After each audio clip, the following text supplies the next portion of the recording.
እየተቃጠብኩ ነው የግል ትምህርት ቤት ለፍቼ ነው ልጆችን ያሳደኩ ያሉት እሷን እነሱን ሲያርድ ያዩ ልጆች እስከ ዛሬ በሽተኛ ናቸው ይው ከቤት አይወጡ ታሞ እና አሁን የውላት ወር ልጅ ማለችኝ ምትክ ያልኳት ስማንም ታክታልኝ ሄዳለች ከቤቱ ጀምሮ እየዛተ ነበር የመጣው አንተን ነበር የፈለገው ካላገኘውት እንኳን ልጆቹን ገድዬ እንጂ ዛሬ አልመለስም እያለ እየዛተ እንደመጣ መንገድ ላይ ሰምተናል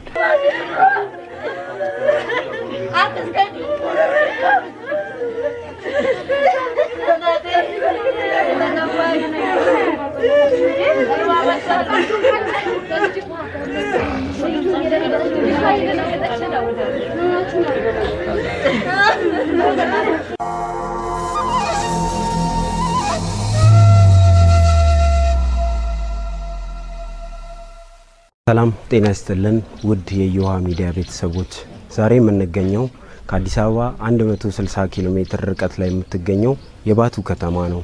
እዚህ የተገኘንበት ምክንያት ደግሞ መስከረም 1 ቀን ማርካን ደረጀና ሰማሃል ደረጀ የተሰኙ የ3 አመትና የ5 አመት ህፃናት ላይ ጥቃት ደርሶባቸው አንደኛዋ ህይወቷ ሲያልፍ አንደኛዋ በህክምና እርዳታ ላይ እንደምትገኝ በተለያዩ የማህበራዊ ሚዲያ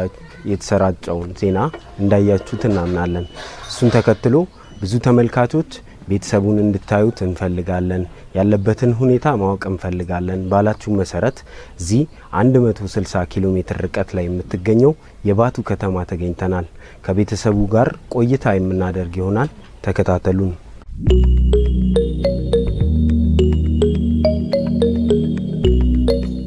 ሰላም እንደምን አለ ሰላም እንግዲህ የደረሰውን ነገር ሰምተን ነው እዚህ ድረስ የመጣ ነው በቅድሚያ በሚዲያችንና በተመልካቾቻችን ስም የተሰማንን ሀዘን ልንገልጽልን እንወዳለን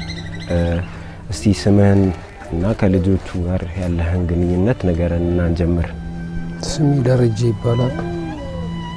ከልጆቼ ጋር መልካም ግንኙነት ያለኝ ነኝ ልጆቼን በጣም ተንከባክቤ በጫማ ስራ ነው የምተዳደረው ጫማ ሰርቼ ያሳደግኳቸው ልጆች ናቸው ድንገት ያመት ባል በግ ነው ያረጉብኝ ልጆች አረዱብኝ አንዷም ነው በነፍሳውን አለች አንዷ ወዲያውን የቀበርኳት እስቲ እንደው መስከረም 1 ቀን ምንድነው የተከሰተው ምናልባት ጓደኛዬ ከሰው ጋር ተጣልቶ ነበር ገዳይ አገላገል ከዳኸኝ አለኝ እኔ ቤት ተለያየን ቤት ነበርኩኝ ልብስ ልቀይር ገብቼ ነበር ትንሿ ልጄን በር ላይ አርዶ ትልቋን ያባረረ ሲገባ እሷንም መጥቶ በመንጫ ዘላ ገባች አባቢ ገደለኝ አለች እሷ ሰንዳይዞ ሊከትፍ ሲል በር ማለስኩኝ በሩን በቁንጭራ ደበደበ መጨረሻ ራቁቴን ነበርኩኝ እኔ ወጣው ሶጣ መለጠኝ እንዳልከተል ከበር ውጪ ህፃኗን ጥሏት የ3 አመት ልጅ ጀርባዋን አርዶ ዲጄን ላንሳ እሱን ላበር ምን ላድርግ ቀጥታ ሆስፒታል ሄድኩ እንደደረሰች እሷ እዚሁ አረፈች ሰው ተባበረኝ አንድ ወንድም አለኝ ተረጨኝ ይባል እሱ ነው ሙሉ ጫዋን ህክምና አዳማ ሪፈራል ወስዶ አሳክሞ የሷን እንዳያት አርጓል እሷም አሁን ታማ አልጋ ላይ ነች ያለችው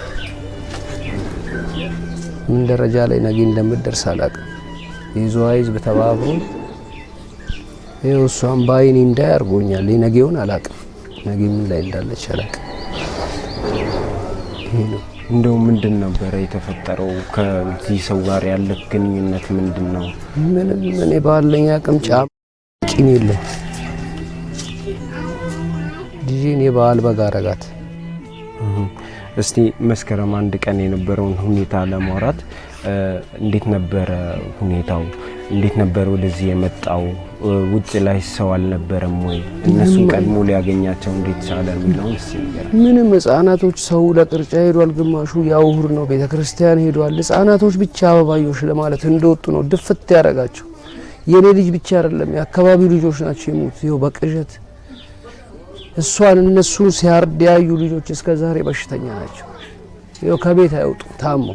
ውጭ ብለዋል የሞተችው ሞታለች፣ የታመመችው ታማለች። በአካል እንኳን ያዩ መውጣት መግባት የለም። ያው ፍርሃት ላይ ስጋት ላይ ናቸው፣ ቅዠት ላይ ናቸው ያሉት። የሞተችዋ ሞታለች። ላሉት እንኳን እኔ እንጃ፣ የነገ ደግሞ ምን እንደሚመጣ እኔ እንጃ። በጣም ልቤ ተሰብሯል። በጣም መስከረም 1 ቀን እደሰታለሁ ብዬ ልጆቼ ቁርስ ሳይበሉ አበባዮሽ እንደ ልጆች ሊጫወቱ በወጡ በዛን ሰዓት ነው ድፍት ያደረጋቸው መጥቶ ቁርሳቸውን እንኳን አልበሉ፣ በባዶ ሆዳቸው ነው የገደላቸው። ለህፃን ልጅ ሜንጫይ በሜንጫ ህፃናትን ምን አይነት መንፈስ ነው? እኔ እንዴት እንዳሳደግኳቸው ልጆቼን እኔ ነኝ የማውቀው። የሰው ግራ ጥቤ ነው፣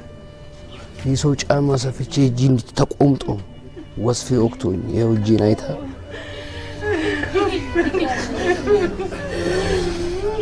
ገደለብኝ። ገደለ